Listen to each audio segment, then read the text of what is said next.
खिदमत जनाब प्रिंसिपल साहिबा और मेरे हम मकतब साथियों, अस्सलाम वालेकुम। आज मुझे जिस मौजू पर लबकुशाई का मौका मिला है उसका इन्वान है रमज़ान मुबारक। रमज़ान मुबारक वो बाबरकत माह है जिसको कुरान और हदीस में बहुत अहमियत हासिल है। रमज़ान मुबारक इस्लामी तक़वीम का 9वां महीना है। रमज़ान का मायने है जला देना, इसलिए हमें अपने गुनाहों को इसमें जला देना चाहिए और हमें बहुत ज़्यादा इबादत करनी चाहिए।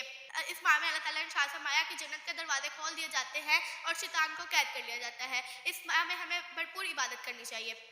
रमज़ान भी वो बाबरकत माह है जिसको कुरान में बहुत अहमियत हासिल है। इस माह की एक रात लैलतुल क़द्र हज़ारों रातों से बेहतर है। नबी सल्लल्लाहु अलैहि वसल्लम से रवायत है कि रोज़ादारों के लिए जन्नत का एक दरवाज़ा मखसूस है जिसका नाम बाबुर रेयान है और इससे सिर्फ रोज़ेदार लोग दाखिल होंगे, इनके अलावा या इसमें से कोई दाखिल ना होगा।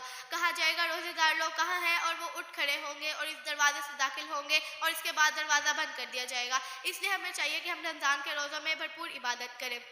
नबी करीम सल्लल्लाहु अलैहि वसल्लम का इरशाद है कि रमज़ान में इबादत करने से इंसान के दिमाग को चैन आता है। इसलिए हमें चाहिए कि हम रमज़ान के रोज़े रखें। जो बालिग अफराद हैं जिन पर रोज़े फ़र्ज़ हैं वो रोज़े रखें और इस माह में भरपूर इबादत करें। शुक्रिया।